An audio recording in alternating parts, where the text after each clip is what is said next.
Financial Argument. Follow us on YouTube.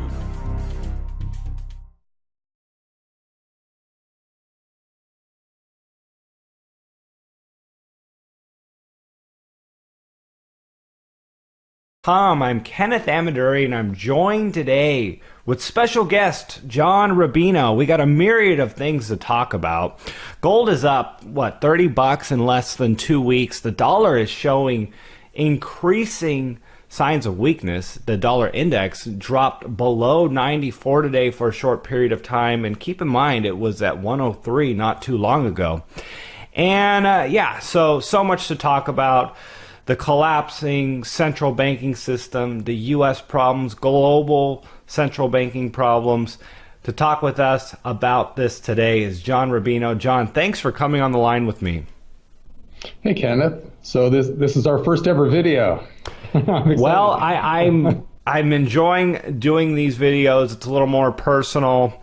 And, I get to see you, you get to see me, and more importantly, the audience gets to see us. So I'm going to try to stick with it as long as the people I invite on the show are willing to accommodate. And you were gracious enough to do that. So I appreciate that.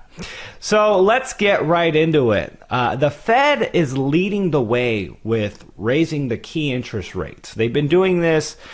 Big news earlier this month, though, was Canada was the next major country to follow suit in raising their interest rates. And I just want to start off with your initial thoughts on that, and what is the implication of other countries following in the footsteps of the U.S.? Well, the world's central banks are facing a lot of pressure now to raise interest rates, or to what they call normalized interest rates, because it's perceived that the great monetary experiment of the past decade, where they cut interest rates to extraordinarily low levels and bought trillions of dollars of assets, which is to say they pumped trillions of dollars of new currency into the market, in ways that weren't even conceived of a couple of decades ago. And are still perceived to be fairly dangerous if it continues for too long. So the central banks are getting a lot of pressure now to declare victory and then go back to normal. Unfortunately, it's mathematically impossible to do that because in the intervening decade, since 2008, when we really embarked on this monetary experiment, the world has taken on insane amounts of debt. We'd already leveraged ourselves to the hilt by 2007, 2008, but we didn't stop after that. We kept on borrowing, and now we owe vastly more than we did back then, which means if we raise interest rates, all of that debt that's out there becomes more expensive as it matures and rolls over. It won't be paid off because nobody's running surpluses out there. So what'll happen is whenever anybody's government debt comes due, they have to refinance it, but they'll have to refinance it at higher and higher interest rates, which means their interest costs will go through the roof. The one stat that gets tossed around out there a lot is Japan, which has the highest government debt in relation to GDP of any major country. And if their interest rates just go up to 2 or 3 or 4%, which is normal for a central bank, normal for a government to borrow, their government is bankrupt. Interest costs eat up all their tax revenues. So they can never go back to historically normal interest rates. And to a lesser extent, neither can the US or Europe, which means we're kind of stuck with something new. Either we raise interest rates just a little bit, but stop, which is what the Fed is kind of talking about doing now. They raised 100 basis points in the last year. And now Janet Yellen is coming out and saying, well, maybe this is it for a while, because the economy is slowing down. Our data is not as robust as it used to be. So that might be it for the Fed. Europe, the European Central Bank, hasn't even started raising interest rates yet. And Japan, they've had a 2% inflation target, which they couldn't reach. They could not create enough currency to get to a 2% rate of inflation.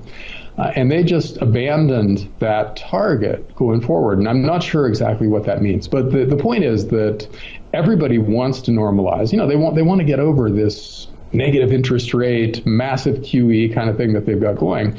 But it's become mathematically impossible. So what will probably happen is that maybe they'll take a little bit of a stab in that direction and find out it doesn't work, for whatever reason. It slows the economy down, or interest costs start to spike, and then they go back, or another recession hits, which is highly likely in the next few years because we're already beyond the historically normal length for a recovery.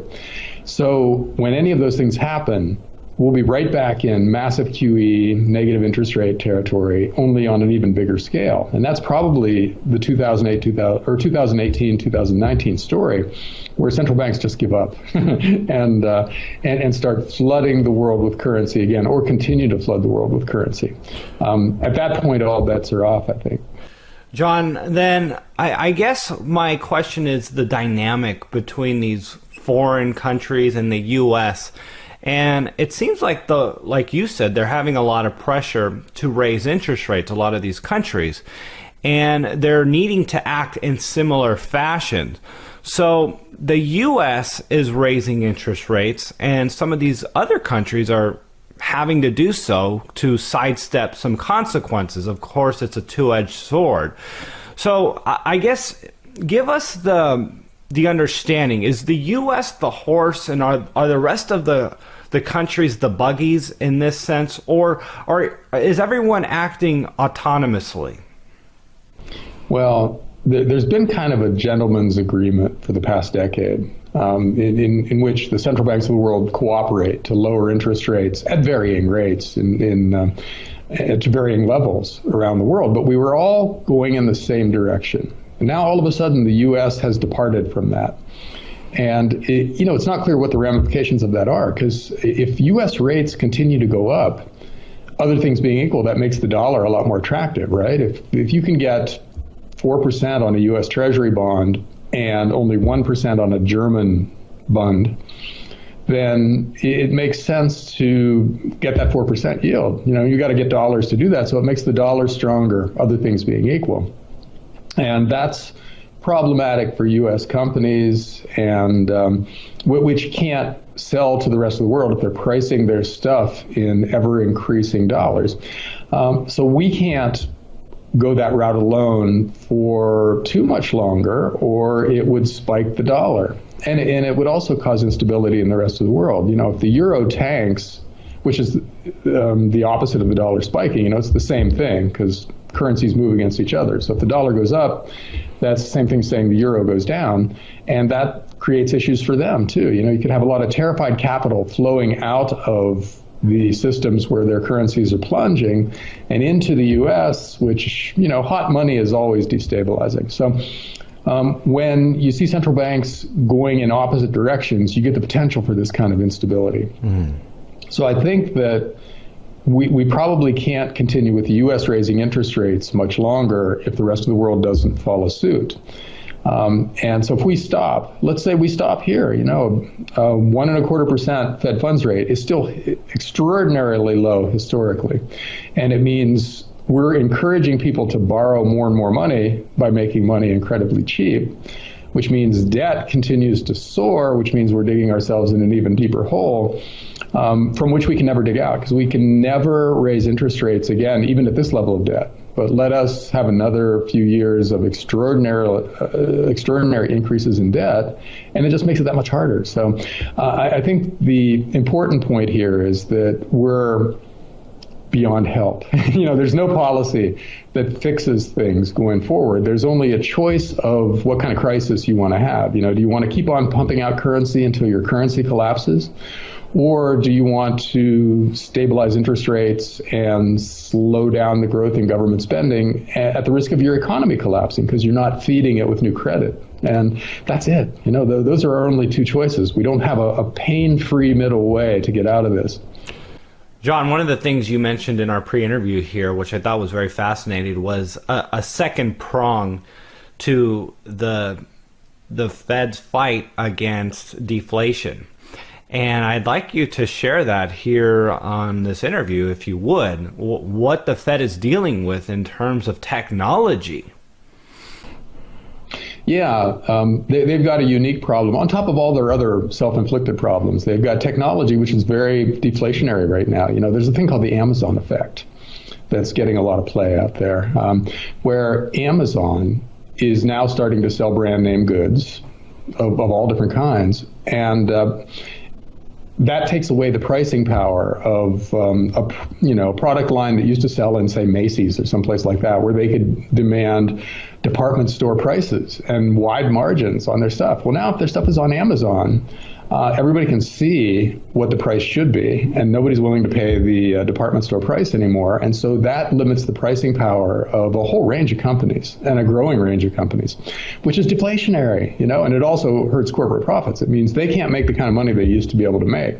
So you've got flat to falling corporate profits in a lot of places, and inflation that just doesn't pick up according to what the textbook says it should do. If you look at a Economics 101 textbook and see what it says about 0% interest rates, massive government deficits, and massive currency creation on the part of the central bank, you'd say we should be having an inflationary boom right now. And we're not. We're growing, but at a really snail's pace, according to what Keynesian economic theory says should happen. And this for the central bank is kind of a conundrum, because they expect a boom based on their models, and they're not getting it. So they don't really know what to make of it, but they're looking at technology as one possible cause, and another is globalization. All of a sudden you've got capital able to flow to the cheapest markets in order to make things, which limits the pricing power of anybody who's competing with somebody who's making something in China, for instance, where they're paying people a few bucks an hour versus 15 or 20 bucks for unionized U.S. labor. Well, if you're the U.S. company, you can't raise your prices in the face of that kind of competition, and that's deflationary too. So on the one hand, you've got the most inflationary monetary and fiscal policy that has ever existed in human history, bumping up against two deflationary forces. One is all the debt that we took on in the past, which has to be paid off, and that sucks cash out of the productive part of the economy. If you've got a huge interest bill, you're not necessarily going to have enough money left over to productively invest. So that's deflationary. And you've got technology and globalization, which are very deflationary, which are, basically accelerating as tech gets better at doing things, whether it's in the world of media or manufacturing or transport. That lowers prices across the board and creates more and more competition where it didn't exist before. And so it's not clear which of these forces wins. Is all this new cash that's being flooded into the system now, and all the new debt that's being created because of low interest rates, is that going to cause inflation going forward? Or is tech and globalization going to cause deflation going forward? Right now they're kind of in balance. We've got, 1.5% inflation globally. And that's not high enough, in the opinion of policymakers, to get us out from under. In other words, to create an escape velocity economy that can grow on its own. And to slow down the increase in debt to GDP. Because basically what's happening at today's levels of everything is that we're continuing to borrow more money than the growth of the economy justifies. So debt to GDP, in other words, the amount of debt that we're taking on relative to our ability to create, is rising. And as we take on more and more debt, that slows down the economy in the future. And we're at the point now where there's no way out of this, because we've borrowed so much money that trying to pay it off would cause a depression. But continuing to borrow slows us down in the future and makes it impossible to ever get back to what we would consider to be a normal economy.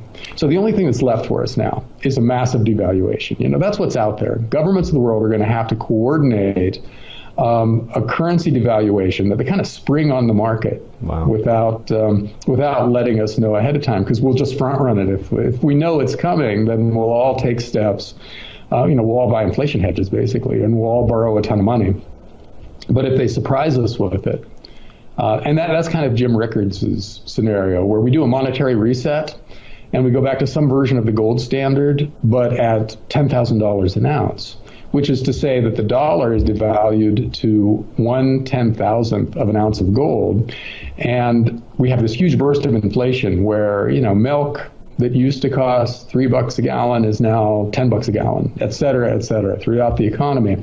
But then it stops because we're back on a gold standard. And we've, by devaluing the currency, made today's debt manageable, and we can go forward in kind of a sustainable way. That's the best case scenario. You don't need a gigantic crisis for that. You just need everybody meeting at Davos or someplace and deciding to spring that policy change on the next Monday. But what that means that for people who own those currencies is that you get royally screwed. If you're trusting the government and assuming that your currency is going to maintain its value over time, and then they all of a sudden devalue it by 70% on a weekend when there's nothing you can do about it, you lose a lot of the capital that you've accumulated over time. And the winners in that policy are the stackers, the gold bugs who are out there accumulating gold and silver, which will go up dramatically in that scenario. They make out. So the question is, do we want to be on the wrong side or the right side of this trend, which is really immutable? The trend can't be stopped short of global thermonuclear war or some other kind of externality, something that happens from outside the economy. And that's the main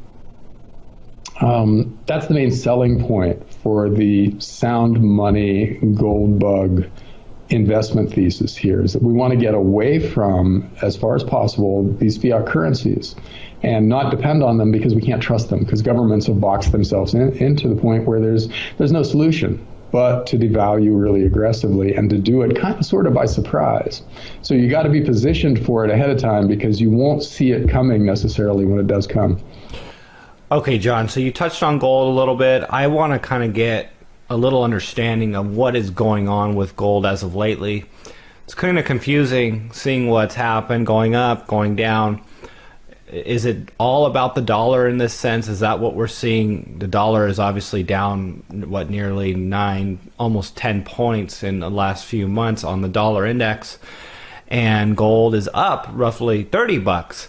But I guess what I'm saying is we've seen the dollar index be at this level before and gold be higher. We're only at 1245 on the dollar index or 1245 on gold, and the dollar index has obviously been at lower levels with did I get that right? Lower levels with a higher gold price. And it just seems like on a day-to-day basis we're seeing gold move up and down in relation to it, but gold's not necessarily has this direct correlation to these fiat currencies and doing what it should be doing, I should say. Well, the short-term squiggles in any market are rarely due to fundamentals. The markets just bounce around because one money manager decides they want to change their position in one way or another, and that causes a change in the market price of the asset in question, and then people look for reasons, and there really are no reasons. And that's, I think, how you should look at what gold does this week or next week. It's going to bounce around. There's no real way to predict it ahead of time. Slightly longer term, the Commitment of Traders report is a pretty good indicator of the general trend for gold and silver, and that's basically what the speculators and the commercial traders are doing in the futures contract market for those things. Right now it's pretty favorable. It's been very unfavorable for gold and silver for about 6 months, and you got the expected correction. And now the speculators have basically been washed out of their long positions, and they're short in the paper market, which means that's usually a buy signal for gold and silver. And so gold and silver are moving up a bit. That's an okay trading signal. If you're trying to decide whether to buy this week or next month, that's a good thing to look at.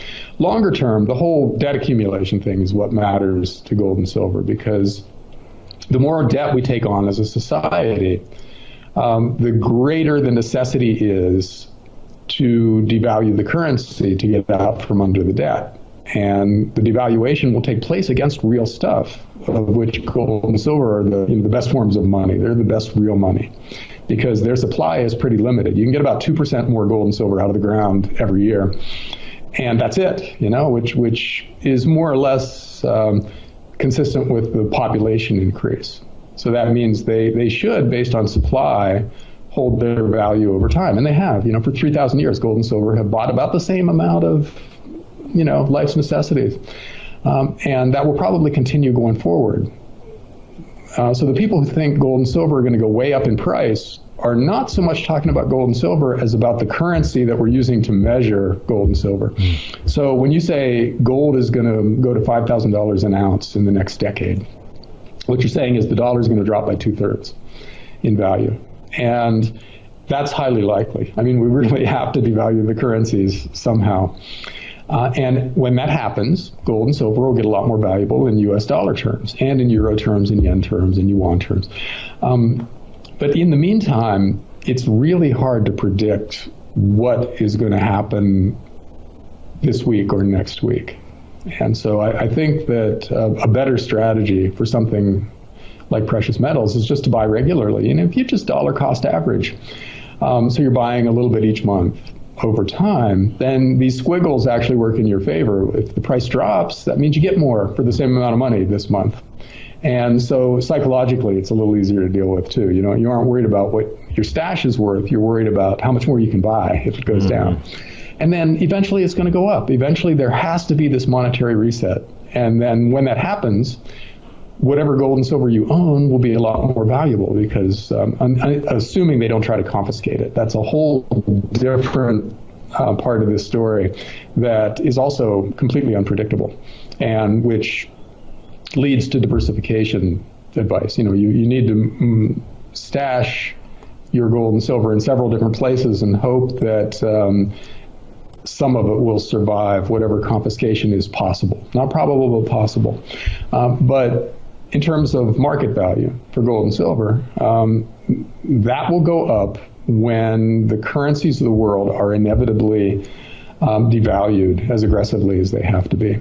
And at that point, you'll be glad you own a lot of gold and silver. In the meantime, it's a waiting game. You see Google stock going up and wish you owned that maybe instead of some silver coins. But the time will come when you're glad you've got that silver. And I think with the normalization